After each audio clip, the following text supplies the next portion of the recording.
Beast ഒരിക്കലും രൂപാന്തരപ്പെട്ടില്ല. Beauty ബീസ്റ്റിനെ കണ്ടുമുട്ടിയ കാലത്തും ഇപ്പോഴും ബീസ്റ്റ് ബീസ്റ്റ് തന്നെയാണ്. നാറിയ വായും ചോര ചൂടാറിയ വടുപ്പാടുകളും നീണ്ട നഖങ്ങളും ദുസ്സഹമായ വിയർപ്പുചൂരും ബീസ്റ്റ് ഒരിക്കലും മാറിയിട്ടില്ല. ഇപ്പോഴും സൂപ്പ് നക്കിയാണ് കുടിക്കുന്നത്. പ്ലിം പ്ലോം ഖർ മുർ എന്ന് ശബ്ദമുണ്ടാക്കി നുരയേറ്റുന്ന നാക്ക് പുറത്തിട്ട്. എങ്കിലും എவ்விധവും മിനുങ്ങി നടക്കുന്ന മനുഷ്യനേക്കാൾ മികച്ചതാണ് ഈ മിത്തിക്കൽ ജീവി എന്ന് ചിന്തിച്ചാവണം ബ്യൂട്ടി പതിയെ ബീസ്റ്റിലേക്കു മനസ്സ് തിരിച്ചത്. അവന്റെ കണ്ണുകളിലെ മൃഗീയമായ ആർദ്രതയിൽ ഉള്ളുനർത്തുന്ന എന്തോ ഒന്ന് അവൾ കണ്ടെടുത്തിരുന്നു. അവരൊരുമിച്ച് സായാഹ്നങ്ങൾ ചിലവിട്ടു.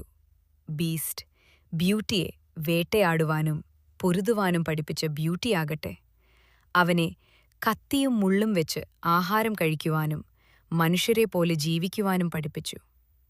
നിഷ്ഫലം. രണ്ടുപേരും ഒന്നും പഠിച്ചില്ല.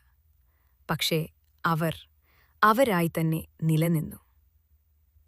കാലം കടന്നു, കൊഴിഞ്ഞു, ഒഴുകി, നടന്നു പോയിക്കൊണ്ടേയിരുന്നു. നിരവധി നിമിഷങ്ങൾ, പകലുകൾ, രാത്രികൾ, അനവധി അവസ്ഥാന്തരങ്ങൾ അവരിലൂടെ കടന്നുപോയി. ബ്യൂട്ടിക്കിപ്പോ സൗന്ദര്യമെന്നത് ബീസ്റ്റാണ്. അവന്റെ ചപ്പറ തലമുടിയും ചുവന്ന കണ്ണും മഞ്ഞ പല്ലും വാലും അവൾക്ക് വസന്തം പോലെ മനോഹരമാണ്.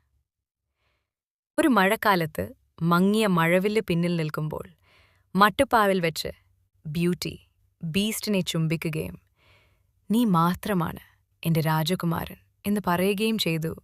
അനന്തരം അവർ സുഖിച്ചും ദുഃഖിച്ചും ജീവിച്ചുകൊണ്ടേയിരിക്കുന്നു, ആരും അറിയാതെ പോയെ. അപ്പോ കൂട്ടുകാരെ, എങ്ങനെയുണ്ട് നമ്മുടെ കഥ? അഭിപ്രായങ്ങൾ, നിർദ്ദേശങ്ങൾ കമന്റിൽ അറിയിക്കുമല്ലോ അല്ലേ? വീണ്ടും മറ്റൊരു കിൻസുഗി ക്രാഫ്റ്റും ഒപ്പമൊരു കഥയുമായി നമുക്ക് പിന്നൊരു ദിവസം കാണാം. എല്ലാവർക്കും എന്റെ സ്നേഹാന്വേഷണങ്ങൾ.